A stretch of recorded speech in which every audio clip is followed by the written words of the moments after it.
Varicose veins కి సరైన చికిత్స కోసం సంప్రదించండి ఎవిస్ హాస్పిటల్. నమస్తే రమ్మగారు. నమస్తే జయ. మంచి చందమామ కథ ఒకటి చెప్పండి. చిల్లర నాణ్యాల కథ చెప్తా. ఎప్పుడో చూసే జయ దీన్ని నేను. కాకపోతే ఆ అంకెలు కొంచెం కన్ఫ్యూజ్ అయ్యి, ఇప్పుడు మనం రూపాయలు, పావలాలు, అర్ధ రూపాయలే మనకు తెలుసు. నాకు తెలిసే నాటికే అణాలు, అర్ధనాలు, బేడలు పోయినాయి. ఇక్కడ హైదరాబాద్ వచ్చాక చారానా, బారానా, అఠానా అనేవాళ్ళు. అదేంటో కూడా బాగా అర్థమై తెచ్చేది కాదు. ఓ సంవత్సరం 2 ఏళ్ళకి అణాలు అన్ని గాలలు పోయినాయి. ఓకే, బారానా అంటాం, తగ్గిపోయింది. అయితే దాని మీద ఈ కథ అనమాట. ఒక ఊళ్ళో ఓ రాముడు అని ఒక పిల్లవాడు ఉండేవాడు. వాళ్ళ అమ్మ చాలా పెద్దది, ఆవిడికి లేటు వయసులో పిల్లవాడు పుట్టాడు. వీడికి ఒక 10-12 ఏళ్ళు వచ్చేసరికి వాళ్ళ అమ్మ పెద్దదైపోయింది, తండ్రి లేడు. వాడే ఆ పని ఈ పని అన్ని పనులలో తల్లికి సహాయం చేసేవాడు. వీడికి ఒక 15 సంవత్సరాలు వచ్చేసరికి అమ్మ ఇంచుమించుగా మూల పడిపోయింది. వాడేదో ఆ పని ఈ పని, వాళ్ళ ఇంటికో వీళ్ళింటికో పనికి వెళ్ళేవాడు. వాడి పావలా 10 ఎట్లా కోట్లా కాచిపోసేది. క్రమంగా కాచిపోయటం కూడా తగ్గిపోయి వీడే కాచటం కూడా వచ్చేసింది. చివరికి ఒకనాడు అమ్మకి అంత్యకాలం సమీపించింది. ఆవిడ ఏం చేసింది, చెంగుకు ఒక మూట కట్టుకుని ఉందిట. ఆ చెంగులోంచి అంత చిల్లర నాణ్యాలు తీసి, నాయన నీకు రెక్కలు తప్పిస్తే ఏమి ఇవ్వలేదురా, కానీ ఇంతకాలం నన్ను సాకేవు, నువ్వు ఈ చిల్లర పెట్టుకో. నేను ఎన్నేళ్ల నుంచో దాచిన డబ్బు ఇది. నేను నీతో ఉన్నట్టే, నీకు మంచి జరుగుతుంది, నువ్వు మంచివాడివి, బుద్ధిమంతుడివి. తల్లులు వృద్ధాప్యంలోకి వస్తే ఇదేమి చేసి పెట్టదు మనకి అని వదిలేసి వెళ్ళిపోతున్నారు ఈ కాలం పిల్లలు. నువ్వు అట్లా చేయలేదు, పెద్దదాన్ని నన్ను చివరి దాకా సాగదీసావు కాబట్టి ఈ డబ్బు నీకు మేలు చేస్తున్నాను. ఒక 4 చిల్లర కాసులు వాడి చేతిలో పెట్టింది. సరే, చనిపోయింది. చుట్టుపక్కల వాళ్ళ సహాయంతో ఏదో తల్లిని మట్టికేసాడు పిల్లాడు. ఈ ఊళ్ళో ఇంకా ఉండబుద్ధి కాదు. ఈ ఊళ్ళోనే ఎందుకు ఉండాలి? ఇదివరకంటే అమ్మ అటాచ్మెంటు, ఏదో గుడిసి ఉండేది వాళ్ళకి, సొంతదేం కాదు, ఏదో ఇంట్లో ఉండేవాళ్ళు. ఎవరో ఒకళ్ళ పంచన కొంచెం ఇట్లా వాల్చుకుని అక్కడ ఉండేవాళ్ళు. ఇప్పుడు ఇంకెందుకు ఇక్కడ, ఏదైనా వేరే ఊరు వెళ్దాము అని అనిపించింది. తల్లి ఇచ్చిన చిల్లర జేబులో వేసుకున్నాడు. వాడికి ఒక చిన్న లాగు లాంటిది ఉన్నది, ఆ లాగు జేబులో వేసుకుంటే సరే అలా వెళ్తున్నాడు. వెళ్ళగా ఆ పంచన ఈ పంచన అన్నం తినేవాడు. మామూలుగా ఆ ఊళ్ళల్లో ఇది వరకు బిచ్చగాళ్ళు ఏమి ఉండేవాళ్ళు కాదమ్మా, అతిథులు అభ్యాగతులు అనేవాళ్ళు. రోడ్ల మీద పోతుంటే మధ్యాహ్నం అయ్యాకమ్మ ఆకలిస్తుంది అన్నం పెట్టండి అంటే ఎవరో ఒకళ్ళు ర్యాండమ్గా అన్నం పెట్టేసేవాళ్ళు. ఈ వీళ్ళింటో ఎవరైనా బాగిటో అన్నం పెడుతున్నారనుకో, ఎవరో ఒకడికి కుర్రాడికి, ఎదురింట్లో వాళ్ళు ఓ చుక్క పులుసుంది పోస్తాను, ఓ చుక్క మజ్జిగుంది పోస్తాను, లేదా ఈ పిల్లాడు ఎవరికో అన్నం పెడుతున్నా మజ్జిగుందా అని వీళ్ళు అడిగితే అవతల వాళ్ళు ఇవ్వటం, అందరూ కలిసి పెట్టేసేవాళ్ళు. ప్రతి వాళ్ళు ఈ రకమైన సహాయం చేసే కాలం ఒకటి మన ముందుందంటే మనం నమ్మలేం కూడా. అవునండి, కానీ ఇలాగే జరిగేది. వీడు ఆ పంచన ఈ పంచన అన్నం తింటూ ఏదైనా చెట్ల మధ్య నడిస్తే ఓ జామకాయ, ఓ మామిడికాయ, ఓ సీతాఫలం, ఓ 4 రేక్కాయలు అట్లా ఏమైనా పళ్ళు గిళ్ళో పీక్కుని తింటూ నడుస్తున్నాడు. ఏదో ఒక ఊరు చేరదాం అనిపించింది. ఈ వెళ్తూ ఉంటే వాడికి ఒక ముష్టివాడు కనిపించాడు. ఆ ముష్టివాడు, బాబు ఏదైనా ఇవ్వనైనా అన్నాడు. జేబులో చేయి పెట్టాడు. జేబుకి చిల్లు కానీ, వాళ్ళ అమ్మ ఇచ్చింది ఏంటి, ఒక చిల్లు కానీ, ఒక అర్ధన, ఒక అణ, ఒక బేడ, ఈ 4 కాసులు ఇచ్చింది. సరే ఏం చేశాడు, చిల్లు కానీ చేత్తో పుచ్చుకొని ఆ ముసలాయన బిచ్చగాడి చేతిలో పెట్టాడు. ముష్టివాడు చాలా సంతోషించాడు. చిల్లు కానీ కూడా చెల్లేది, కానీలో చిల్లు కానీ అని ఉండేది, కానీ కంటే ఇంకా చిన్నది కాబోలది అదే.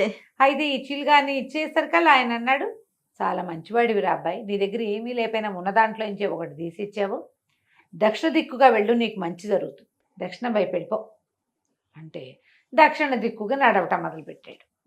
వెళ్ళగా ఏమైంది, వీడు అడవులన్నీ దాటుతూ వెళ్తున్నాడు. పెద్దగా గ్రామాలు లేవు. నడుస్తున్నాడు, ఏవో పళ్ళు కాయలు కోసుకుని తింటూ, మధ్యలో దుంపలు ఏవో కనపడితే అవి కూడా పెరుకుని నీళ్ళల్లో తింటూ, ఈ అడవుల మధ్యలో ఉండే చిన్న చిన్న వాగుల దగ్గర నీళ్ళు తాగుతూ వెళ్తుంటే ఒక రాక్షసుడు వీడి పట్టేసుకున్నాడు. పట్టుకుని 3 రోజులైంది అన్నం తిని, 4 రోజులో తిండి తిని, నువ్వు దొరికేవరా కుర్రాడా అనేసరికి భయం వేసింది. అయిపోతున్నాను నేను అనుకున్నాడు. అయితే మా రాక్షసుడు అన్నాడు, నాకైతే ఒక నియమం ఉంది, 10 అంకెలు 1 నుంచి 9 దాకా, 10 అంకెలు కాదు 9 అంకెలు, 1 నుంచి 9 దాకా, అంతేగా మొత్తం అంకెలన్నీ 1 నుంచి 9 దాకా. నేను ఏదో ఒక అంకె చెప్పు, ఒక అంకె నాకు సరిపడని అంకె ఉంది, ఆ అంకె చెప్తే వదిలేస్తాను, మిగిలిన ఏ అంకెలు చెప్పినా వదలను, నిన్ను తినేస్తాను, అంకె చెప్పిస్తే కానీ నేను అన్నం తినకూడదు అంటే వీడేం చేశాడు, జేబులో చేపెట్టాడు భయపడుతూనే. భయపడితే వీడికి అర్ధన తగిలింది. అర్ధన రూపాయిలో 3వ భాగం అంటే 3 వంతులు అనమాట. అది అంటే అలా ఏమనాలి, 3 అదంటే 3, 6, 12, 24నో లేకపోతే ఇంకా తక్కువో వీడు ఆలోచించి అది 3 భాగాలన్నమాట. అది మామూలుగా 16 అణాలు కదా, 16 అణాలు. 1 రూపాయి అంటే 16 అణాలు ఆ రోజుల్లో. 16 అణాలు అంటే 1 రూపీ. ఓకే. ఇది 3 అణాలు ఎత్తు చేస్తుందేమో అది అని చెప్పాడు. అర్ధన అంటే ఇది అయి ఉంటుంది. అలాగా వాడు ఆలోచించి అణ పట్టుకుని 3 అన్నాడు. అనగానే రాక్షసుడు అబ్బా 3 అస్సలు సరిపడదురా నాకు, అందుకని అసలు 3 రోజుల నుంచి అన్నమే లేదు. 4వ రోజు వచ్చింది కాబట్టి అన్నం దొరికింది, ఆహారం దొరికిందని నమ్మా. నువ్వు 3 చెప్పావు కదా, సరే దిగి వెళ్ళిపో. నువ్వు సావు నోట్లో పడి తప్పించుకున్నావు. ఇంకెవరికైనా దొరికితే నిన్ను తినేసేవాడే. నాకు దొరకడం నీ అదృష్టం. ఏం దానం చేసుకొచ్చావో పో నువ్వు అన్నాడు. ఈ రాక్షసుడి బారి నుంచి తప్పించేసుకున్నాడు వాడు. అట్లా నడిచి వెళ్ళటం మొదలుపెట్టాడు. ఇంకా వెళ్తే ఒక ఆటవికల గుంపుకి దొరికాడు ఈ అబ్బాయి. ఆటవికలు తీసుకుపోయి పై ఊళ్ళ వాళ్ళు ఎవరు మా దగ్గరికి రావడానికి వీల్లేదు, మా అమ్మవారికి బలిస్తాం మేము అని పెద్ద జేజి విగ్రహం ఉంది అక్కడికి తీసుకుపోయారు. ఆ ఆటవికల నాయకుడి పేరు శరాబంది. నువ్వెవరివి, ఏం చేస్తావు, నీకేం పనసు, వేవు ప్రశ్నలు కూడా వేశాడు. వీడు ఒళ్ళంతా పరిశీలించాడు. వీడికి ఏం దెబ్బలు లేవు కదా, సర్వలక్షణ సంపన్నంగా ఉన్నాడు పిల్లాడు. వాడికి ఏం దెబ్బలు, కట్లు, గాయాలు లేవు. గాయాలుంటే పనికిరాదు అమ్మవారి నివేదనకి. అయితే ఏమన్నాడు, మాకు ఒక నియమం ఉంది. ఒక 6 గ్లాసులు అక్కడ పెట్టున్నాయి. 6 5 ద్రాక్షాసవం ఉంది, ఒక్క దాంట్లో విషం ఉంది. మా గూడెంలో అడుగు పెట్టిన వాడు వీటిలలో ఏదో ఒక గ్లాస్ తీసుకుని తాగాలి. విషం గనక తాగాడా మాకు వెంటనే తెలుస్తుంది, వాడిని మేము బలిస్తాం. ద్రాక్షారసం తాగిన వాడు వెళ్ళిపోతాడు. బాగుంది. నువ్వు అదృష్టవంతుడు అయితే ఇక్కడ ఉంటావు, దురదృష్టవంతుడు అయితే ఇక చేసేదేం లేదు. అదృష్టవంతుడు అయితే వెళ్ళిపోతావు నువ్వు హాయిగా నీ దారి అని చెప్పేసరికి అలా కుర్రాడు బాగా చూశాడు. బయటికేసి జేబులో చేయి పెడితే వాడికి అణ కాస్త తగిలింది చేతికి. అణ అంటే 6 భాగాలు. బాగా ఆలోచించి వరుసగా పెట్టినాయి కదా, 1 2 3 4 5 6 లేకుంటే 6వ గ్లాస్ తీసుకున్నాడు. 6వ గ్లాస్ ఎత్తి తాగితే ద్రాక్షాసవం. వాడికే తెలిసింది రుచి. ద్రాక్షరసం తాగి నిలబడి ఉన్నవాడిని చూసేసరికల్లా వాళ్ళకి అర్థమైంది వీడు తాగింది ద్రాక్షారసమే. విషం కనుక తాగితే వెంటనే అమ్మో అనేవాడు.